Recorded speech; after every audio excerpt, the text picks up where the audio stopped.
So today we are starting functions. Today's all review, but a lot of this unit will be new stuff. So before we get into the notes, I want you guys to complete the do now, pause the video, and play it once you're done. The question says, given the functions g of x, f of x, and h of x shown below, the correct list of functions ordered from greatest to least by average rate of change, another word is slope, over the interval 0 to 3 is what? So that means we have to find the rate of change from the point 0, when x is 0, and when x is 3. So let's start with g of x. G of x, in order to find the point where x is 0, we have to plug 0 into the equation. So it'd be 0 squared minus 2 times 0. That gives us 0. So our first point to work with is 0, 0. And then we do the same for 3. 3 squared minus 2 times 3. You get 9 minus 6, which is 3. So our 2 points are 3, 3, and 0, 0. Plug it into the rate of change formula, and you get a rate of change of 1. So that's for g of x. Now let's do f of x. F of x is a little bit nicer because it gives us the point when x is 0 and when x is 3. So we can just use those 2 points and plug them into the rate of change equation. You get 6 over 3, which is 2. So we know f of x is going to be greater than g of x already. And let's do the final one, h of x. So h of x, we have a graph here. So I'm just going to take the point when x is 0, which is 0, 2, and looks like 3, 9. And you can use the formula if you want. I'm just going to use the rise over run, so use it graphically. I go up 1, 2, 3, 4, 5, 6, 7. So up 7, to the right, 3. So that would be 7 over 3, which is 2.3 repeating. So we know h of x has the largest average rate of change from 0 to 3. And then f of x has the second largest, so it would be choice 4. What are we going to do by the end of the day? We start off with a lot of vocabulary. I can define relation, input, output, domain, range, and function. I can explain why a relation is a function or not a function. I can explain the similarities and differences between function notation and XY notation. And I can explain the advantages of using function notation.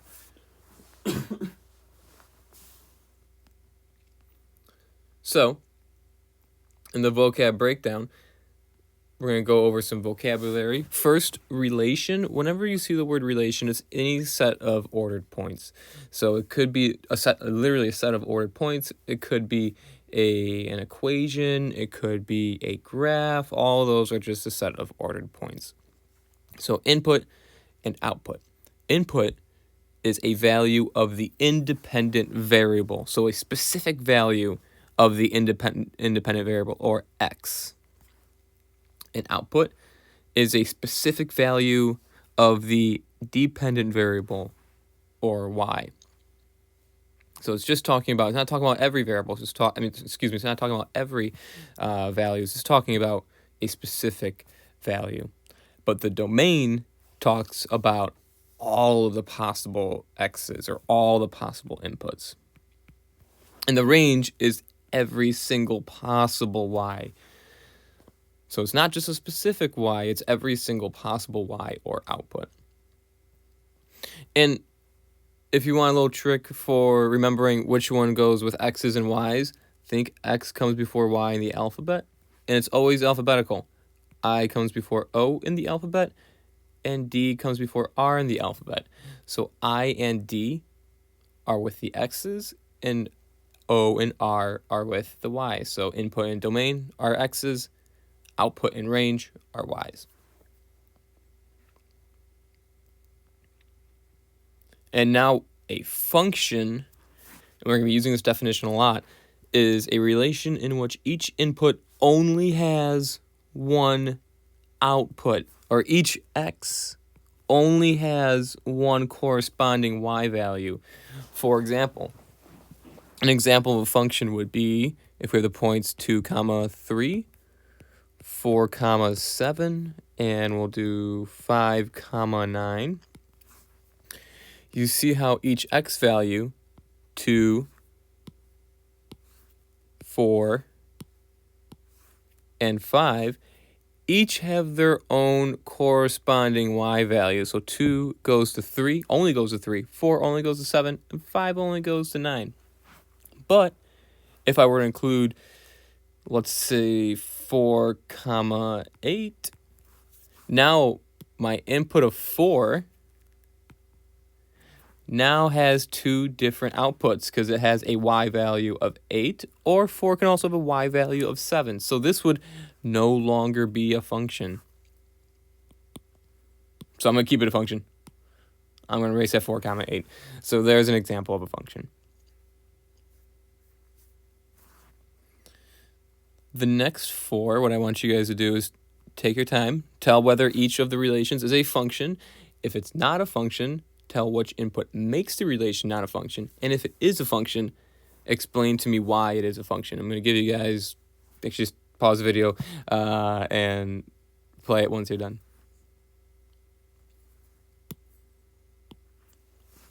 So when you look at the top left, the first one, each input, A is only going to one output, B is only going to one output, C is only going to one output, and D is only going to one output. So it is a function. And that is because each input only has one output. So none of the x values are going to more than one y value. But look at the second one. Oh, one only has one output, but the input of 0 has 3 different outputs.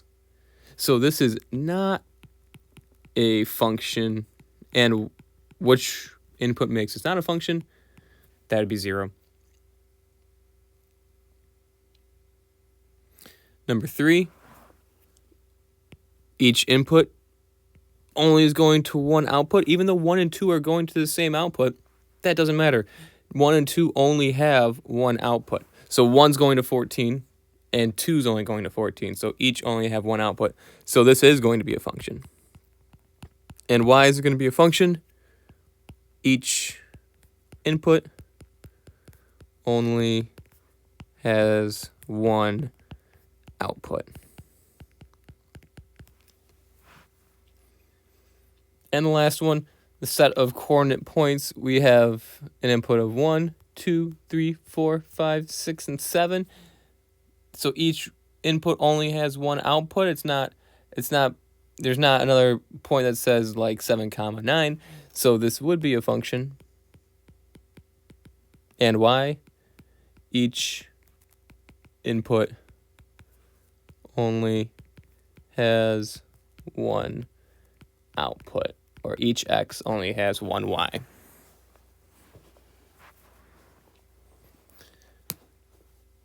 On the next page,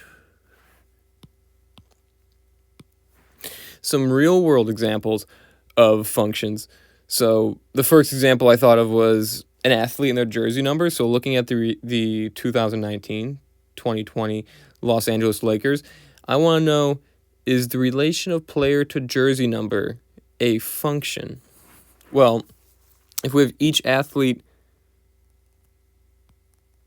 is the input and their output is a jersey number, each athlete only wears one jersey.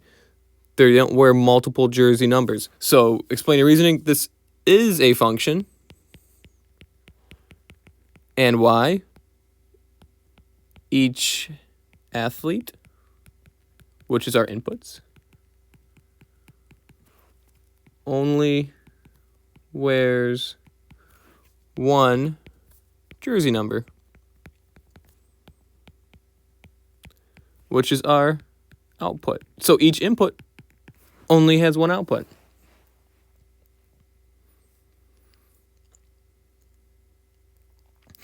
And I want you guys to pause the video and do number 2 and number 3 and play it once you're done.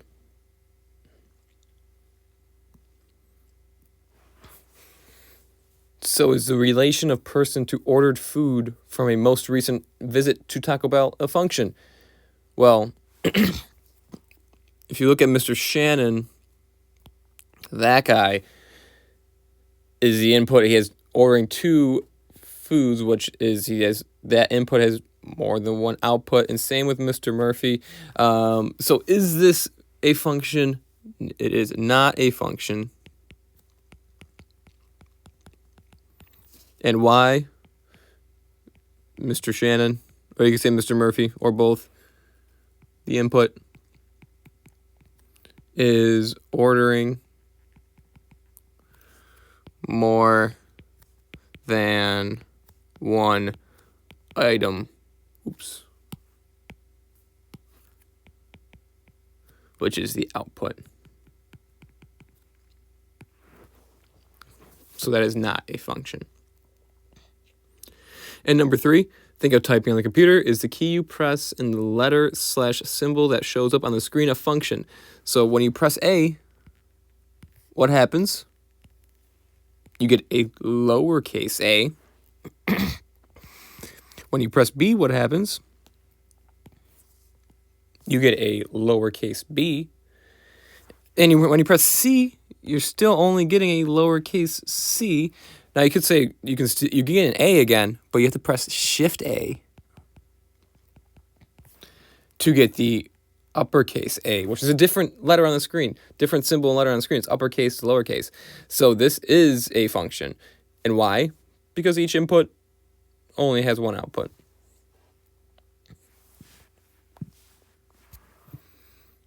On the next page, I just want you guys to do a checkpoint, which is these 3 questions here. Pause the video and play it once you're done. So here a function is shown in the table below. If included in the table, which ordered pair, 215 or 07, would result in a relation that is no longer a function? Explain your answer, so you have to put words to your answer. So what I did is I just plugged in both points into the table, and I saw which one didn't make it a function. So 215, there was no other input of 2, so 2 wasn't going to do multiple outputs. But there was another input of 0. So 0 is now going to 1 and 7, which makes 1 input, 0, going to 2 outputs. So 0, 7 would be the one that would make this no longer a function. What is the equation of the line below? So a lot of people look at this and be like, oh, it's either x equals 0, x equals 4, or y equals 4. I don't remember which one it is. I was the same way. When you want to see which one it is, what I do is I just plot a couple points on a line, and I ask myself, is the x always equal to 4 here, or is the y always equal to 4 here? And what you'd see is, well, that one doesn't help. It's 4, 4. But this would now be 4, 2. That would be 4, -1. So x is always equal to 4. So that's why the equation is x is equal to 4. And the last one, what can you say about the input of 4 in this relation? So I drew the line x equals 4 here, and you'll see it crosses our parabola, or our line, at 2 points. So this would be 4, 2 and 4, -2. So the input of 4 has 2 different outputs. It has an output of 2 and an output of -2. So if it crosses that line twice, that input has more than one output. So 4 has 2 outputs of 2 and -2. So would this be a function? It would not be, because 4 has more than one output. And that's key. That's what we're going to really focus on the next page, is looking at graphs and seeing if they're functions or not. So let's go to the next page. So this is where the vertical line test comes into play. So a vertical line test is if any vertical line intersects a relation in more than one point, the relation is not a function. So if you look at number 1, it's based off what we just did. So if it passes the line in more than one point, passes our curve or our graph in more than one point, that means the relation shown in the graph is not a function. So when you look at a circle, this vertical line crosses twice the circle. So that means the input of, this is the line of x equals -6. The input of -6 has more than one output. So this would not be a function. And you could say, because the input of -6 has more than one output, or you could say not a function because the graph does not pass the vertical line test. And you want to do the same thing for 2 and 3. So for 2, it's any vertical line. So if you can draw one vertical line that crosses more than once of the graph, that's not a function. So I draw a bunch of vertical lines there. None of them are crossing the graph more than once. So this is a function. And why is it a function? You could say each input has one output, or you can say function because the graph passes the vertical line test. Passes.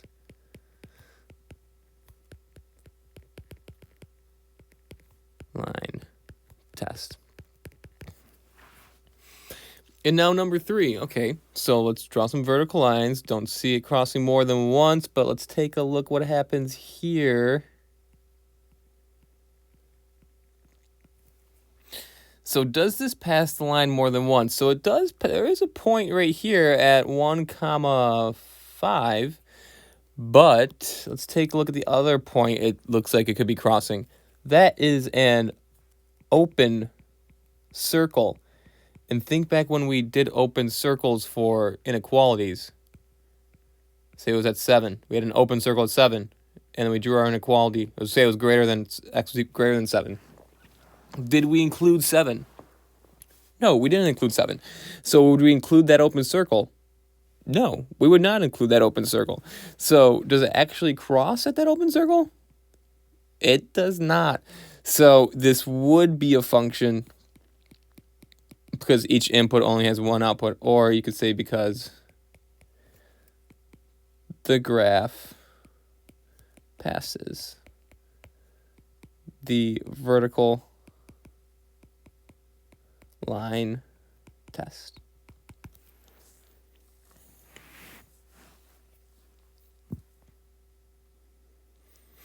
And the last question, I want you guys to pause the video and answer this question. So explain why the vertical line test works for distinguishing whether the graph of a relation is a function or not. Play the video once you're done. This might be the most important question on the whole notes.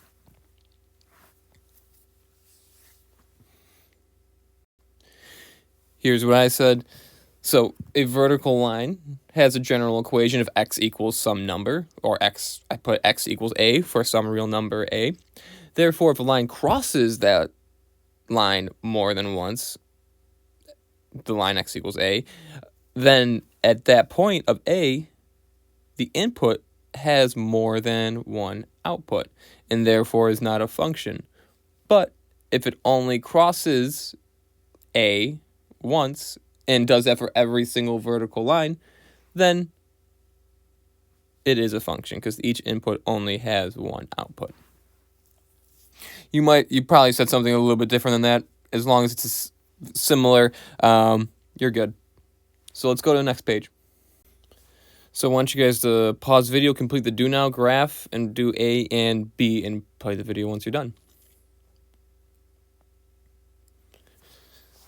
So we know the slope is -2, the y-intercept is 5, so I'm just going to go up to 5 in the y, plot that point, and then go down 2 to the right 1, keep on graphing those points all the way through the graph, and then the same one the other direction, draw the line, put arrows on the end, label the line,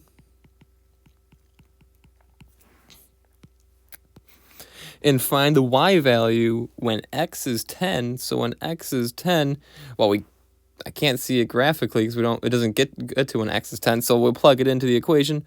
Y equals -2 times 10. plus 5. So I'm plugging in 10 in for x. You get y equals negative 20 plus 5, which y equals negative 15. And you can see the lines going down towards there. And find the value of x when y is 2. You can check the graph out, or you can just plug 2 in for y. So 2 equals negative 2x plus 5. Subtract 5 on both sides. You get negative 3 is equal to negative 2x. Divide by negative 2. And you get x is equal to 3 over 2, or 1.5.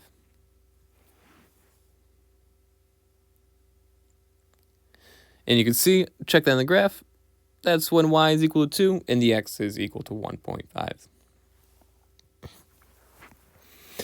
So that's going to lead us into function notation, which is very similar to the y notation.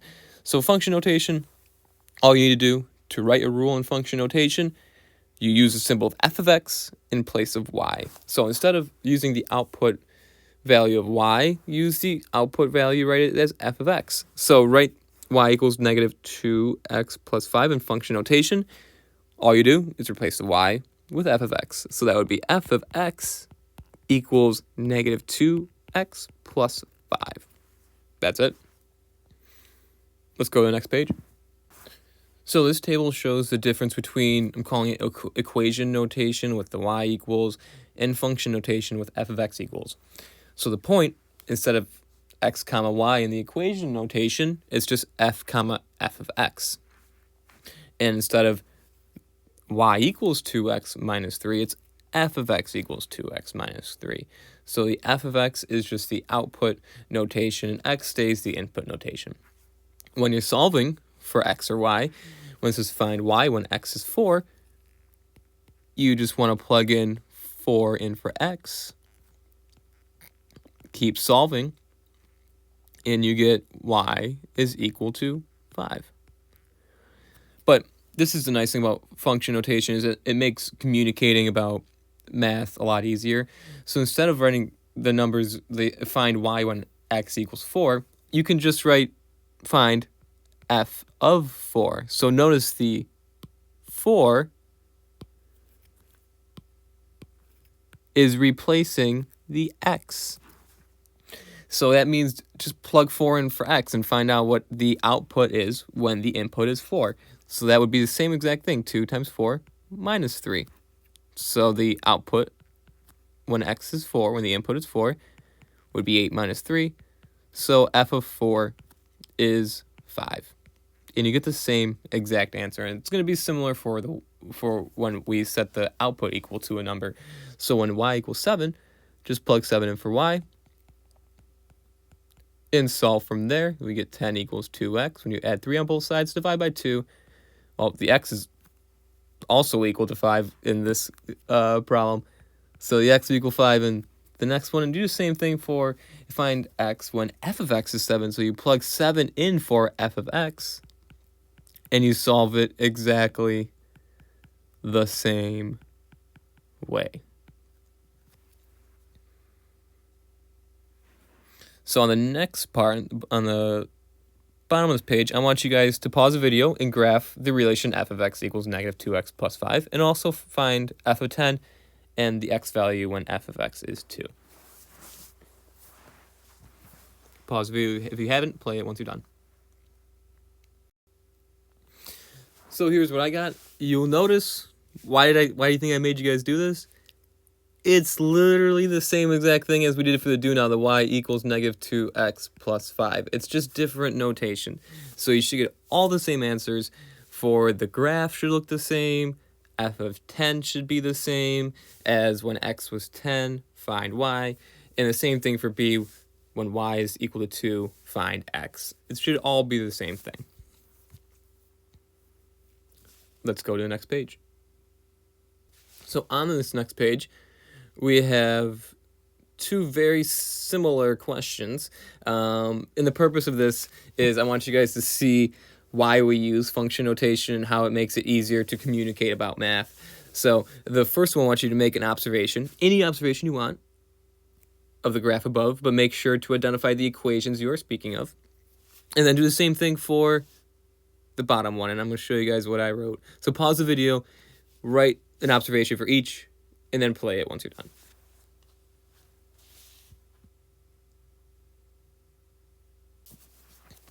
So what I said is that the graphs of y equals -3 to the x and y equals x squared minus 3x plus 1 are curved, and the graphs of y equals x plus 4 and y equals -1 over 2x minus 2 are straight lines.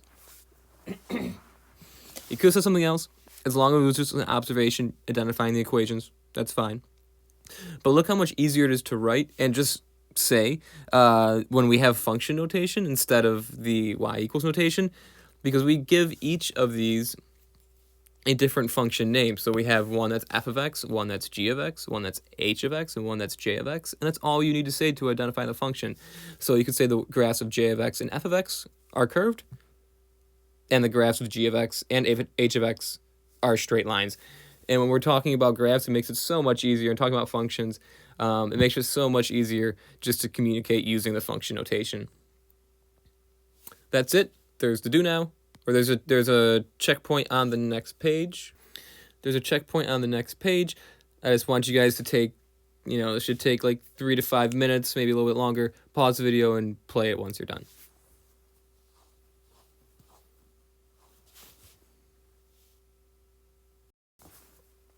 So for number 1, you want to plug in 1 over 2, or you can plug in 0.5. And for everywhere you see an x, you should get -1. Number 2, I see mistakes on this one a lot. Which point can be used to find f of 2? So that's 2 is plugging in for the x. So it's saying the x is 2. So we want to look where the x is 2. That would be point A. And then 3 and 4. 3, you just want to write an equation. Make sure you write it in function notation, because that's what it says. Write a function f of x. And then 4 is just interpreting the slope and the y-intercept. So very similar to when we just have y equals. That's it. So we have the success criteria and the classwork after, and that's it.